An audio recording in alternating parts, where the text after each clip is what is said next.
Muito bom. Essa semana nós lemos na Torá Parashat Shmini. Shmini, nós temos dois livros da Torá. Nós lemos Parashat Shmini e um Chodesh. Parashat Shmini, ele relata sobre a inauguração do Mishkan, que foi no primeiro de Nissan. É interessante que nós temos semana que vem, primeiro de Nissan, e como tudo é coincidente, né? Então, nós temos as duas parashiot da semana. E o próprio Shabbat estão ligados com de Nissan. Esse Shabbat é Shabbat Mevarchim. Nós anunciamos o Rosh Chodesh Nissan. A parashá da semana, Bahi Bayam Hashmini, fala para nós a inauguração do Mishkan, que aconteceu em Rosh Chodesh Nissan. E Parashat Chodesh fala sobre o Rosh Chodesh Nissan. Então, nós temos três assuntos ligados totalmente com o mês de Nissan. A gente sabe que o mês de Nissan, até o Talmud nos diz, em Masechet Brachot, que a pessoa que sonha com alguém, com um nome, uma palavra que tem um nun, significa que Nissim Nasuló, vai acontecer com eles milagres.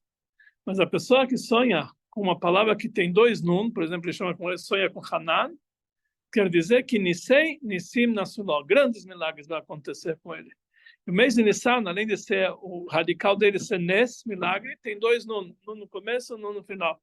Quer dizer, um mês de grandes milagres, e como todo desse Shabbat está ligado com o Rosh Chodesh Nissan, então a gente vai ter um Shabbat de muitos milagres, está ligado tudo com o Rosh Chodesh Nissan, é muito milagres para todo mundo. Então vamos falar um pouquinho da nossa Parashá. Parashat Shmini fala da inauguração do Mishkan. E foi no 8º dia, porque na verdade o Mishkan, nós estamos hoje à noite, dia 23 de Adar, foi quando começou a pré-inauguração do Mishkan. 7 dias antes de ser inaugurado o Mishkan, Moshe Rabbeinu e Aaron começaram a fazer a pré-inauguração. Eles montaram o Mishkan no dia 23 de Adar, fizeram trabalhos específicos de inauguração e de noite desmontaram o Mishkan. No dia seguinte, montaram, fizeram os trabalhos e desmontaram. Assim foi durante 7 dias, que são chamados Shivat Yemei Miluim. No 8º dia, que assim começa a nossa parashá, Bahi Bayam Hashmini, foi quando eles montaram o Mishkan e ficou para sempre. E aí o Mishkan ficou montado para sempre. Então, e assim começa a nossa parashá, Bahi Bayam Hashmini. E foi no 8º dia, foi o dia que eles inauguraram o Mishkan na prática. Como o dia que eles inauguraram o Mishkan, houve várias oferendas. Desceu um fogo celestial, todo mundo viu um fogo descendo do céu e consumiu todas as oferendas no altar. O povo inteiro entendeu que isso significa a presença divina que está aqui chegando. Todo mundo estava muito contente, todo mundo estava alegre com essa revelação que tinha nessa data da inauguração do Mishkan. De repente, ocorreu um fato que tirou toda essa alegria. Parecia um fato totalmente negativo. O que aconteceu? No meio da festa, quem eram os protagonistas da festa? Os principais eram Moshe e Aaron, que era o sumo sacerdote. Aaron tinha 4 filhos, que eles eram Kohanim. Nesse dia, o que ocorreu? 2 filhos primogênitos de Aaron, eles trouxeram uma oferenda que não tinham sido ordenado. O que está acontecendo? O que conta na Parashá? Saiu um fogo celestial de Hashem, que consumiu eles. E os 2 filhos de Aaron morreram nesse dia da inauguração, que foi 1º de Nissan. Foi dia que está ligado realmente com esse dia está ligado com a inauguração do Mishkan. Aconteceu uma tragédia contra esse, justamente com o protagonista da data, com o principal personagem, com Aaron, ele perdeu os 2 filhos. Naquele momento, Deus falou para Aaron, não fique chateado com isso, não se impurifique com eles, mande os outros teus 2 sobrinhos pegarem os mortos, tirarem os mortos de lá, e vocês continuam a festa. E foi realmente um grande baque. E existe sobre isso várias ideias. O que aconteceu com os filhos de Aaron? Quais foram os pecados dos filhos de Aaron? Nós encontramos no Talmud várias ideias. Uma ideia é que eles entraram embriagados no Beit HaMikdash, no Mishkan, no templo sagrado. E a prova para isso, que eles entraram embriagados, é que logo depois que morreram os dois filhos de Aaron, Deus ordenou que Aaron jamais entrasse embriagado no templo para não morrer igual morreu seus filhos. Aqui nós entendemos que, na verdade, isso aqui foi o motivo da morte dele, que eles entraram embriagados. Existe uma outra ideia, que eles, na verdade, fizeram uma oferenda que não tinham sido ordenado, como consta no Pasuk, isso foi que Horu halachá mipnei Moshe Rabban. Eles falaram uma halachá perante Moshe. Moshe não tinha ordenado e eles fizeram alguma coisa a mais, então isso já mereceram a pena de morte. E várias outras explicações. Então nós precisamos entender exatamente o que aconteceu com os filhos de Aaron e por que no meio de tanta festa aconteceu essa situação. Será que não podia deixar para o dia seguinte? Para Deus podia, no meio da festa, no meio de todas as celebrações, realmente isso pode acontecer. E logo em seguida, quando eles morreram, Moshe, ele chega para Aaron e fala para ele, olha, saiba que Deus já tinha me dado uma dica que isso acontecer. Ele falou, que ele ia se santificar com almas muito sagradas nesse dia. Aqui eu pensei naquele momento que ou eu ou você ia morrer, falou Moshe Rabbeinu. Agora estou vendo que os dois filhos são mais elevados que nós dois juntos. O que tem de elevado? Eles fizeram um pecado e morreram, isso quer dizer que eles eram elevados? Que elevação nós temos isso aqui? Mas, na verdade, a morte dos filhos de Aaron não foi algo tão simples assim. Tem algo muito mais profundo aqui para contar essa história. Vamos voltar um pouquinho, antes de falar sobre os filhos de Aaron, vamos voltar um pouquinho para Purim. Estamos chegando de Purim, já faz quase 2 semanas, 1 semana e meia, 1 semana e pouquinho. Vamos voltar um pouquinho para Purim, para conectar com esse assunto das mortes dos filhos de Aaron. A Gemara nos fala sobre Purim, Chayav Inish, que a pessoa tem a obrigação, Levesum Bepuraya, que no dia de Purim ele tem que se embriagar. Estamos falando de embriagados. No dia de Purim a pessoa tem que se embriagar, até que ele não vai saber diferenciar entre Arur Haman e Baruch Mordechai. O abençoado Haman e abençoado Mordechai.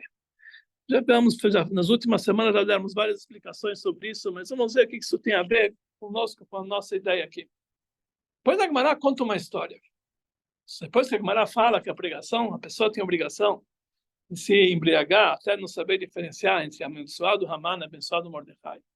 A Gemara conta uma história. Rabba, que era um sábio talmúdico, convidou para fazer com ele a Seudat Purim, Rabi Zeira, que era um outro sábio talmúdico. O que aconteceu? Ipsum, eles ficaram embriagados. Kam Rabba, se levantou Rabba, Shachtel Rabi Zeira, e ele matou Rabi Zeira, fez shchita, fez um abate de Rabi Zeira. No dia seguinte, quando acabou a festa de Purim, Rabba viu que ele fez no dia anterior. Então ele rezou para Deus, e ele conseguiu ressuscitar Rabi Zeira. Ele rezou para Deus, ele conseguiu ressuscitar Rabi Zeira. No ano seguinte, Rabba chegou para Rabi Zeira e falou, ano passado fizemos uma festa de Purim, estava muito boa. Vamos esse ano outra vez? Rabi Zeira falou, não. Não é todo ano que acontecem milagres. Assim ele falou. Essa história é uma conta. Então, sobre essa história tem muita controvérsia. Existe um sábio que ele fala, um dos sábios do Tosfot, que ele fala que já que a Gemara traz essa história logo depois dessa alahá, é porque a alahá não ficou assim. A prova olha o que aconteceu. Rabba e Abzeira beberam tanto que um matou o outro. Quer dizer, a alahá não é assim, a pessoa não deve fazer isso. Mas todos os comentaristas, eles discutem com isso. Quer dizer, como o próprio Talmud fala para nós uma lei, depois conta uma história, mas de lá a gente vai tirar essa ideia. Então, realmente, tem vários comentários que aconteceu aqui. Não dá para entender. Aqui nós estamos falando, existe uma regra que nichnas yain yotze sod. Quando entra vinho, sai o segredo. O segredo da pessoa, quem é a pessoa, se revela no momento que ele bebe vinho. Quer dizer, quando dois judeus bebem, um abraça o outro, um está alegre com o outro. Isso de um, quando se embriaga, mata o outro, isso é em outros endereços. Isso não acontece com a gente, no nosso meio. Isso acontece em bares, assim, mas não. Como pode ser que chegaram até esse nível? Veio o Rabba e Shachter, ele fez uma shchita, um abate em Rabzeira. Como pode ser? Que a Gemara nos conta sobre isso. Então, aqui o Rebbe, ele dá uma explicação muito interessante. E que vai explicar também a nossa paraxá. O Rebbe falou o seguinte, o que quer dizer Y, que eles se embriagaram? Rabba e Rabzeira, para se embriagar, não precisaram tomar nenhuma gota de vinho, nenhuma gota de uísque, nada, vodka, nada. E mesmo assim eles se embriagaram. O que eles se embriagaram? Nós falamos que yain, vinho, quer dizer sod, segredo. O segredo é o mesmo valor da palavra segredo. Quando a pessoa se dedica ao segredo da Torá, às revelações esotéricas da Torá, ele chega num nível de embriaguez. Quer dizer, ele sai desse mundo. Ele se eleva desse mundo. Rabba e Rabzeira, Ipsum, não foi com vinho, eles não precisavam de vinho para isso. Eles começaram a entrar num processo de elevação espiritual tão grande que eles acabaram totalmente se desvinculando desse mundo e eles estavam numa outra. E o Rebbe dá para isso dois exemplos. Um exemplo, tinha uma vez o Alter Rebbe, o primeiro Rebbe de Chabad, ele foi estudar em Mezrich. Mezrich é a yeshiva do Magid de Mezrich. Lá ele foi estudar Hassidut, que já sabia toda a Torá de cor e salteado. Ele foi estudar lá Hassidut. Quando ele chegou na yeshiva de Mezrich, ele era um grande conhecedor da parte talmúdica, parte revelada da Torá, da Halachá. E o Magid de Mezrich, ele nomeou o filho dele, que chamava Rav Abraham Malach, e colocou ele como responsável para ensinar Hassidut para o Alter Rebbe. Era um professor particular, que na verdade era uma canalização direta. Baal Shem Tov para o Magid, do Magid para o filho dele para o Alter Rebbe. Os outros alunos não tinham esse jeitinho. Só ele realmente tinha esse professor particular. Uma condição, que 1 hora por dia o Alter Rebbe ia ensinar para o Magid a parte revelada da Torá, o Talmud, etc., para o filho do Magid, quer dizer, para Rav Abraham Malach. Ele tinha que ensinar para ele a parte revelada da Torá. Rav Abraham Malach, 1 hora por dia, tinha que ensinar para ele Hassidut. Só que esse Rav Abraham Malach, já que ele é um grande conhecedor de Hassidut, ele vivia com isso, ele estava um pouco acima do tempo. Então, na hora que o Rav Abraham Malach tinha que ensinar para o Alter Rebbe atrasava o relógio. Então, a hora dele, às vezes, era 2 horas, 3 horas, ele nem percebia que passou a hora. Ele roubava dele o tempo. E o Alter Rebbe falou que está escrito nos 10 mandamentos, Lot ignov, não rouba, não roubarás. Mas, na verdade, existe lá uma vírgula, não roubarás. Porque, às vezes, a pessoa precisa sim roubar. Quando roubar tempo para estudar a Torá, é uma mitzvah roubar. A pessoa rouba do tempo para estudar a Torá. E assim foi. E assim, o Alter Rebbe cresceu muito no estudo da Hassidut, mais que todos os alunos do Magid. Até que um dia o Rav Avraham Malach, ele falou para o Alter Rebbe o seguinte: chega de estudar na teoria, vamos na prática. Ele fez um círculo no chão. E os dois entraram dentro do círculo. E eles falaram: vamos agora meditar naquilo que nós aprendemos. E eles começaram a meditar nos ensinamentos. E de repente o Alter Rebbe começou a sentir que a alma dele não estava aguentando. E daqui mais um pouquinho, a alma dele, de tão elevação espiritual, ia sair do corpo.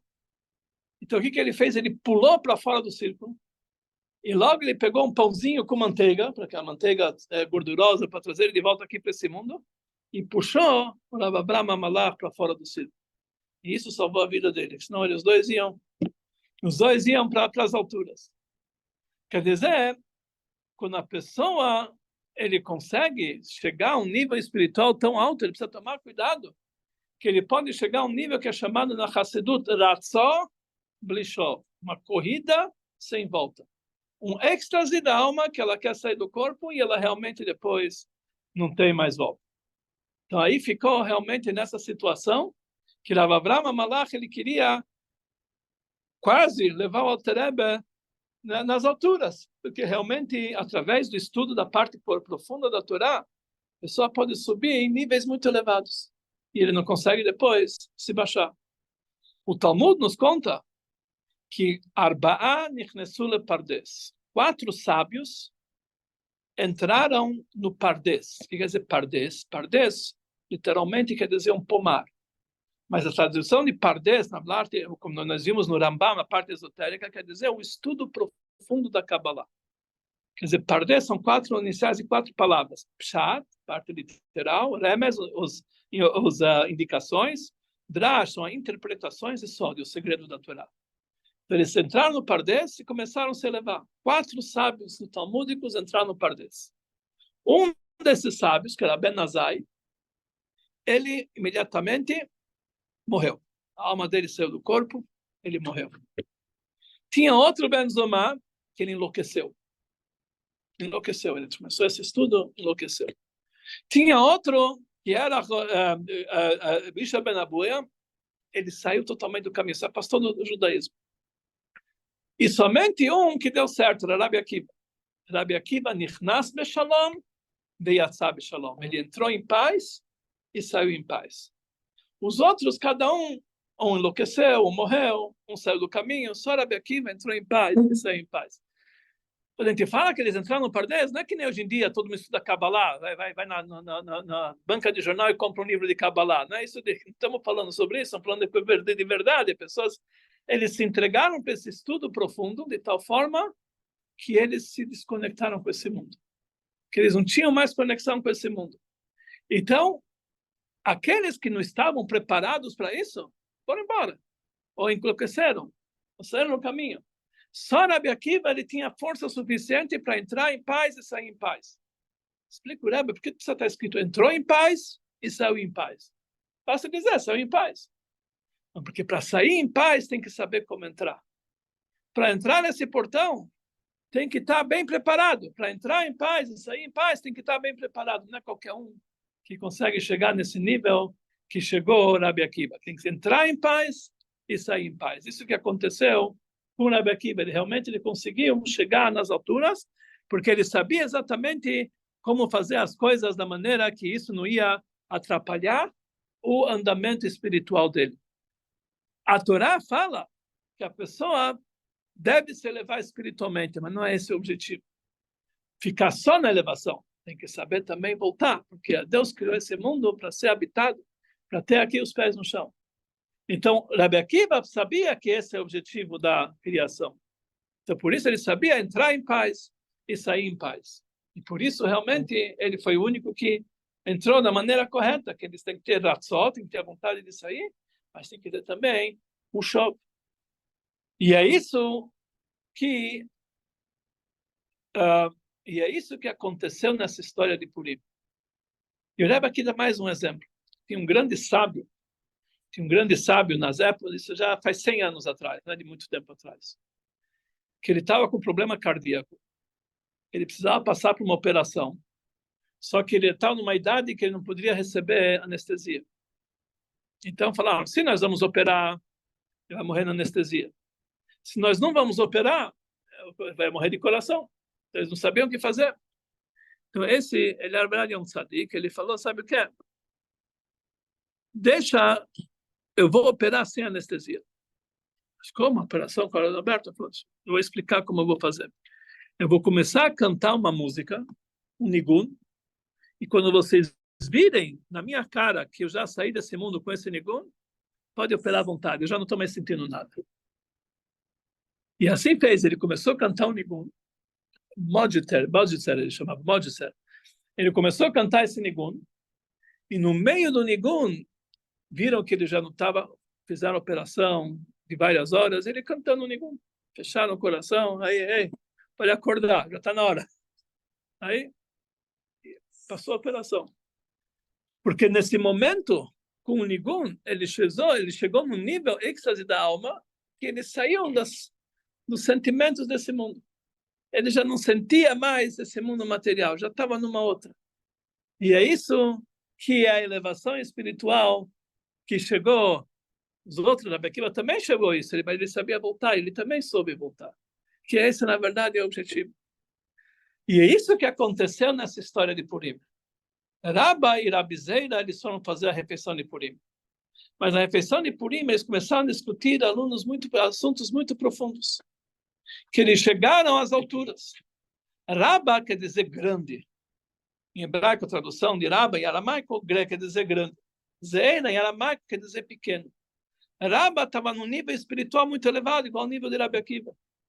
Ele podia entrar nesses assuntos e saber voltar. Rabizeira já não estava nesse nível. Quando ele já começou a entrar, ele já se perdeu. E a alma dele saiu do corpo. E isso quer dizer, Veshachtei, ele abateu, matou ele. Nós sabemos, o Talmud nos diz, o que quer dizer Adoni, que nós sabemos como que tem que matar um boi. Que está escrito Veshachat, que vai fazer shkita, como que se mata.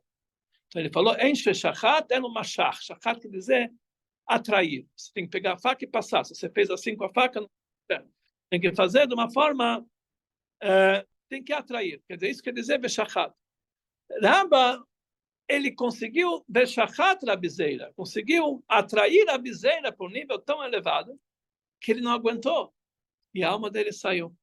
E isso que aconteceu com a Rabizeira. Não é que eles se embebedaram e um foi lá e deu um tiro na cara do outro. Né? Isso aqui não acontece no nosso meio.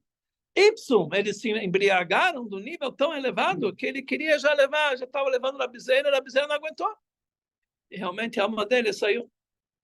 No dia seguinte, Rabba viu, acordou e viu que, estou dizendo, no dia seguinte, depois que ele voltou já do transe dele, ele viu que, que eu fiz com a Rabizeira?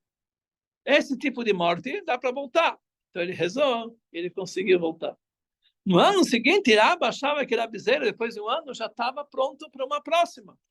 Falou, vamos lá, vamos fazer a Seudat Purim junto. Não é sempre que acontece um milagre. Ele não estava reclamando o que foi feito. Você me matou, o que você quer fazer? Como você está me chamando para essa? Não, ele entendeu que isso aqui foi uma elevação espiritual que ele nunca sentiu na pele, nunca. Mesmo assim, ele não estava pronto. Porque não é sempre que acontece um milagre, não é sempre que ele ia saber que ele ia voltar, conseguir voltar. Então ele falou, nesse momento eu não posso fazer contigo a refeição junto. Quer dizer, aqui a história, isso quer dizer que a pessoa tem que se embriagar em Purim, até não saber diferenciar entre amaldiçoado Amã e abençoado Mordecai, quer dizer, ele tem que sair desse mundo material. De tal forma que ele não vai sentir diferenças de coisas negativas que acontecem, coisas positivas, que ele está numa outra. Ele tem que chegar para um nível muito elevado. Normalmente isso tem que ser através do estudo mais profundo, elevação espiritual. Mas como a gente não tem esse nível, então vai um pouquinho de Lechaim, não tem outro jeito. A gente vai chegar nisso aqui através do Lechaim. Também tem que chegar de alguma forma. Mas os grandes sábios não precisavam disso. Eles conseguiam chegar nesse nível acima de toda a limitação, apenas pelo estudo dele, pela profundidade no vinho da Torá, que é o estudo profundo da Hassidut, o estudo profundo da Kabbalah, a parte, o segredo da Torá. Isso levou eles a essa elevação espiritual tão grande. E agora nós vamos ver, agora nós vamos entender o que aconteceu com os filhos de Aharon na nossa Parashá. A Torá nos conta que no momento dessa grande revelação que tivemos lá no dia da inauguração do Mishkan, os dois filhos de Aharon, quando eles viram essa grande revelação, eles tiveram uma ascensão espiritual sem volta. E é isso que explica o Ora Chaim HaKadosh, na nossa Parashá, que a morte dos filhos de Aharon não foi uma morte simples por um pecado que eles cometeram. Eles falam que a alma deles chegou a um nível de amizade, de amor, de desejo, de prazer, de saudade. Eles colocaram 10 palavras para mostrar a elevação espiritual que tiveram os filhos de Aharon. Que quando uma pessoa chega nesse momento, ele já não consegue mais voltar. Eles foram embora, a alma dele foi embora. E por isso Moshe falou para Aharon, olha, a morte dos teus filhos é uma coisa simples. Deus falou que ele vai santificar essa casa com os sagrados dele, pessoas sagradas. Pessoas que vão conseguir chegar nesse nível tão elevado. Eu estou vendo que eles são melhores do que nós dois. Eles conseguiram realmente entrar no espírito do dia, no âmbito do dia aqui, pegar o clima de tão elevação e sair realmente do corpo deles. Eu vi que realmente eles têm esse dom. E nós não temos esse dom. Mas isso aqui era positivo. Os filhos de Aaron foi positivo. Mas, logo em seguida, Deus deu uma ordem. Vocês não podem beber vinho quando entrar no santuário. Não está falando a proibição somente de não beber vinho. Isso é lógico. Isso é uma proibição, a tradução literal, que eles não podem beber vinho, literalmente. Mas aqui está falando algo muito mais. No momento que vocês vão entrar no santuário, saibam que lá é um nível muito elevado. Tome cuidado para não se embriagar com esse nível. Porque se você se embriagar, você não vai conseguir voltar. Tem que saber os limites. Por isso, o Kohen Gadol, quando chegava no Yom Kippur, ele entrava no Kodesh HaKodashim, se ele não tinha uma preparação para isso, ele morria lá dentro. Por isso, na época do segundo templo, que os Kohen Gadol, eles compravam passe, não era pelo nível espiritual, então cada ano morria um Kohen Gadol. Cada ano, o Kohen Gadol entrava e morria. Somente depois que começou a entrar, quando entrou Rabbi Yochanan Kohen Gadol, que foi um grande tzadik, ele conseguiu durar 80 anos no sacerdócio. Mas os outros, por quê? Porque eles não estavam preparados espiritualmente, não estavam no nível de poder entrar e sair em paz. Então, já que não estavam no nível, então qualquer coisa, eles ficavam embriagados, eles iam embora. Então, essa foi a ordem de Deus, essa foi a primeira explicação. Por que morreram os filhos de Aaron?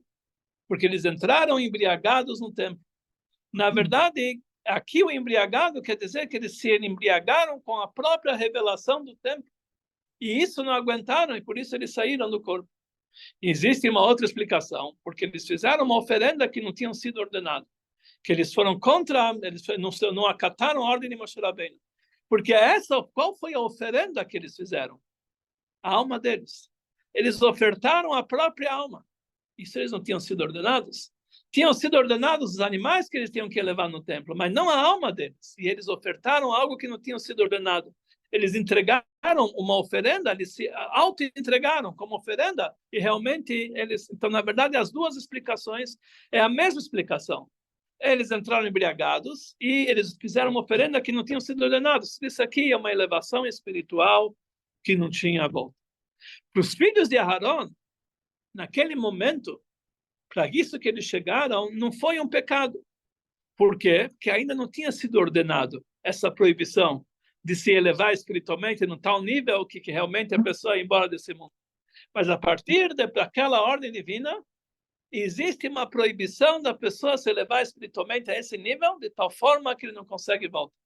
E por isso o Alter Rebbe, quando estava estudando para a Maga, ele puxou ele para fora, falou, calma, tem um momento, e deu para ele um pão com manteiga, que nós precisamos ter os pés no chão.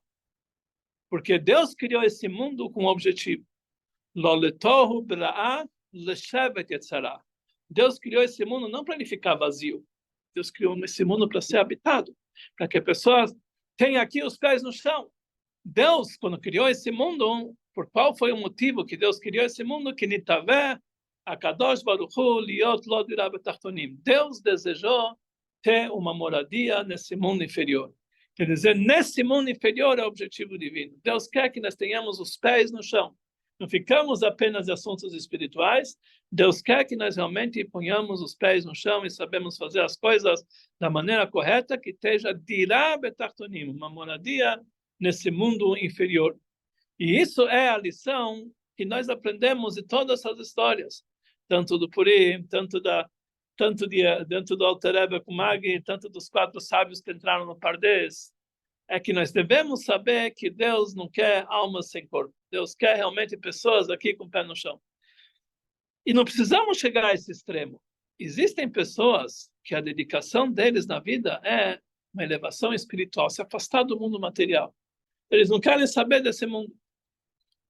Existe uma história do Baal Shem Tov, que o Baal Shem Tov, antes de se revelar, ele ia de cidadezinha em cidadezinha e perguntavam para os judeus, como vai a tua vida? Eles falavam Baruch Hashem. E isso era o trabalho do Baal Shem Tov, fazer as pessoas falarem Baruch Hashem. Então, como vai de saúde, como vai, se a galinha está dando ovos, a vaca está dando leite, Baruch Hashem. Sim, eles respondiam Baruch Hashem. E ele ia de cidade em cidade para trazer os judeus agradecerem a Hashem por todas as coisas boas que estavam acontecendo na vida deles. Uma vez, Baal Shem Tov chegou numa cidade, onde lá tinha uma salinha que tinha senhor idoso, que mais de 60, 70 anos, ele estava trancado naquela sala e não saía para fora. Ele estudava a Torá 24 horas por dia, 7 dias por semana, e não falava com ninguém. As pessoas, alguém trazia para ele comida, ele comia alguma coisa de noite, sem olhar para a pessoa, sem falar bom dia, sem falar boa tarde, boa noite. Ele só estudava a Torá o dia inteiro. Ele era chamado Porush. Porush quer dizer uma pessoa afastada do mundo. Todo mundo olhava para ele, que era um homem justo, um homem como esse elevado. Aí o Baal Shem Tov, ele soube dessa pessoa, então ele entrou na sinagoga e perguntou para esse judeu, "Was macht ihr in gesund?" Ele parecia, antes de ele se revelar, o Baal Shem Tov parecia um judeu simples. Como vai um judeu aqui na saúde? Ele, ouvindo isso aqui, ele fez assim para o Baal Shem Tov. O Baal Shem Tov, embora. E continuou estudando. Aí o Baal Shem Tov perguntou outra vez, como vai o senhor em Parnossa, na Parnassá? E ele ficou nervoso e começou a fazer assim para o Baal Shem Tov. O Baal Shem Tov falou para ele, por que você não está deixando Deus se sustentar? Por que você está tirando o sustento de Deus? Naquele momento ele viu isso aqui, ele falou, agora ele chegou, agora ele falou demais, falou bobagem demais. E ele olhou para ele, então ele falou, está escrito no passuco o seguinte, Beatá Kadosh, Hashem é sagrado, enaltecido, e Yosef Teilot Israel, mas ele senta, em Yiddish Yosef quer dizer, ele se sustenta, Teilot Israel, dos louvores do povo de Israel. Quando um Yehudi louva a Deus em assuntos materiais, ele está dando sustento para Deus. Quando o Yehudi fala um Baruch Hashem, ele está dando sustento para Deus. O que você precisa? Não pode falar um Baruch Hashem? Aquele homem olhou para o Baal Shem Tov, eu não sei qual foi o final da história, mas até aqui se conta a história. O Rebbe pergunta se aquele judeu não estava preocupado com saúde, não estava preocupado com Parnossa, e o Baal Shem Tov queria dele um Baruch Hashem, por que não fala como vai ser o estudo da Torá? Uma coisa que ele que é para ele, pode ser que aí ia sair lá um Baruch Hashem.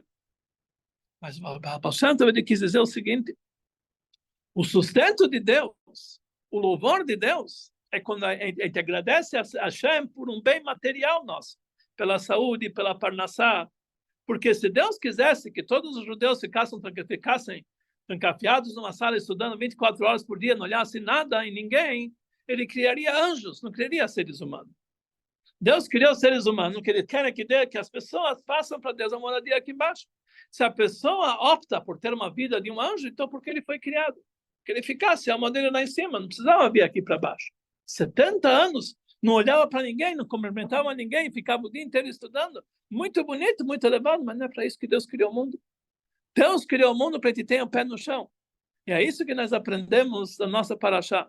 A nossa paraxá fala para nós a inauguração do Mishkan. Mishkan é um santuário, onde Deus pairou no santuário. O que era esse Mishkan? Eram nuvens celestiais? Não, eram matérias-primas físicas que construíram o Mishkan, tinham que pegar um animal físico e abater e colocar o sangue sobre o altar e fazer todos os trabalhos físicos, porque Deus quer um judeu, está escrito que no momento que um Yehudi fazia um korban, Deus fala, Nachatruach lefanai, eu tenho um grande prazer, sheamarti, que ordenei, benasser etzoni, e minha vontade foi concluída. Eu pedi e minha vontade foi concluída. Assim falou, é um prazer divino. Sheamarti, que eu falei, benasser etzoni, minha vontade foi concretizada. Quer dizer, aqui nós temos o objetivo de Deus nesse mundo é ratzó, que a pessoa se eleve espiritualmente, veshov, que ele saiba voltar. A pessoa deve querer sempre se elevar espiritualmente, mas ele sempre, qual é a receita para se elevar espiritualmente? É através de trazer Deus aqui para baixo, fazendo a vontade de Deus. Então as pessoas, às vezes, quando olham para grandes sábios, uau, eles são muito elevados. A vida inteira deles é só dedicada para Deus. Saiba que aquele que vai trabalhar no seu comércio, abre sua lojinha e tem que ir lá enfrentar e vender e ver sua mercadoria, ou a pessoa que vai para o seu escritório, vai para o seu consultório, o que ele vai fazer? Ele está fazendo a vontade de Deus. Se ele sabe usar isso aqui para o serviço de Deus, sabe que está trabalhando para dar tzedakah, para sustentar uma família judaica, para poder cumprir Torah e mitzvot. Ele faz isso aqui, ou ele vai passar um fim de semana nas montanhas onde for ter uma casa para ser uma casa kasher, onde ele pode ter uma alegria física e fazer a vontade de Deus. ele chega num objetivo muito maior do que aquele que está totalmente dedicado em assuntos espirituais e ficar totalmente desligado da natureza. Isso não foi para isso que Deus criou o mundo. Deus não criou o mundo para anjos, Deus criou o mundo para quem tem pé no chão. E é essa a lição que nós temos na inauguração do santuário. Vahiba Yom HaShmini, no oitavo dia. Oitavo, nós sabemos que o número 8 é o número que está ligado com o infinito. Os matemáticos, quando eles queriam pegar um símbolo para o infinito, eles pegaram o número 8 e deitaram ele, porque realmente isso significa o infinito. 7 é o número com o qual Deus criou o mundo. 7 é o número que é na total, completo da natureza. Todo objeto que nós temos nesse mundo, ele é feito de 7, tem 6 dimensões, e a própria matéria é a 7, mas sim tudo que temos no mundo, tudo isso, a gente pegar um círculo e circundar ele com outros círculos iguais, mandar 6 em torno de um, aí fecha o círculo. Porque o mundo foi criado no número 7. 7 é o máximo do mundo. O 8 é o sobrenatural. Por isso, o sétimo dia é Shabbat. Brit Milá é o oitavo, está acima do Shabbat. Por isso, quando ocorre um Brit Milá no Shabbat, se transgride o Shabbat, porque o Brit Milá, que é o 8, está acima do próprio Shabbat. É um número infinito. Então, o 8 é quando a pessoa no transcendental, ele sai da natureza. Quando foi feita a inauguração no Mishkan, no oitavo dia, quando está acima, quando tiver a presença divina acima da natureza. E aonde essa presença divina pairou? Nesse mundo material. Número 8, que é o infinito, onde que ele paira? Onde é o objetivo dele? Nesse mundo material. Ratzol, o desejo é se elevar, mas o final tem que ser chove. Assim tem que ser nossa vida. A gente tem que saber que Deus quer pessoas nesse mundo material que fazem a vontade dele. E é muito mais prazer para Deus, um judeu, que ele consegue, depois do trabalho dele, vir na sinagoga, rezar um Mincha Marib de manhã, antes de trabalhar, ele vai estudar um pequeno shiur, ele vai dar tzedakah daquilo que ele ganha. Uma mulher que realmente ela saiba aproveitar os dons dela para trazer a beleza do Torah e Mitzvot desse mundo material, é isso que Deus deseja. Essa é a vontade de Deus. Que a pessoa nesse mundo consegue, é muito importante a elevação espiritual, mas tem que saber, tem que ser uma elevação que visa trazer isso aqui para o nosso dia a dia. Deus quer pessoas com o pé no chão e sabem fazer a vontade dele nesse mundo material. E isso que, na verdade, é a preparação para a vinda de Mashiach. A gente sabe que, da mesma forma que a inauguração do santuário, a construção do Mishkan, aconteceu em 1º de Nissan, assim também nós temos a promessa que em Nissan o povo de Israel foi redimido, e em Nissan vai ser também o momento que nós todos vamos ser redimidos, então vamos ir em encontro de Mashiach. E que a primeira coisa que Mashiach vai fazer? Construir o Beit HaMikdash no lugar certo. O Mishkan, o Beit HaMikdash já está construído. Ele está no céu. Ele se encontra uma obra divina, está esperando um momento para se materializar. Não dá para entender, o Mishkan é algo, o Beit HaMikdash é algo tão elevado, tão grande. Por que se está no céu, a obra divina, por que precisamos trazer ele para esse mundo material? Deixa lá no céu. Não é esse o objetivo de Deus. O objetivo de Deus é que se materializa aqui embaixo. Que Deus quer uma moradia aqui no mundo inferior. De tal forma que no futuro, na era pós-messiânica, quando vai ter a ressurreição dos mortos, todas aquelas almas que já se encontram no paraíso tantos anos, no êxtase espiritual tão elevado, vão voltar para o corpo material, que esse é o objetivo. E naquele momento está escrito que os anjos vão perguntar, cadê Deus? Ele está lá em cima no mundo material, com os seres humanos aqui, lá em cima, eles vão chamar desse mundo material lá em cima, porque esse vai ser o objetivo de Deus de uma forma revelada. Então, que possamos realmente esperar que, da mesma forma que nós estamos comemorando, lendo na Torá, a inauguração do Mishkan, a inauguração do santuário, que possamos fazer cada um santuário da sua vida material, um lugar onde vai ter a presença divina, e que nós possamos trazer fisicamente o santuário verdadeiro, o terceiro Beit HaMikdash, fisicamente aqui embaixo, que possamos merecer muito intensamente com a vinda de Mashiach hoje, e que antes do mês de Nissan já vai ser concretizado nas preparações de Nissan, que Nissan foram redimidos já, da mesma forma que hoje à noite já começou a pré-inauguração do Mishkan, para preparar a construção total do Mishkan, que já hoje à noite já possamos ter a pré-inauguração do terceiro Beit HaMikdash, começando a Geulah total e completa, que aí nós vamos terminar da maneira correta no mês de Nissan, que vamos ser redimidos muito de imediato, se Deus quiser. Amém. Escolha, Rabino. Tenhamos sempre boas notícias e muita saúde, quer dizer, Deus quer com os pés embaixo, todo mundo com muita saúde.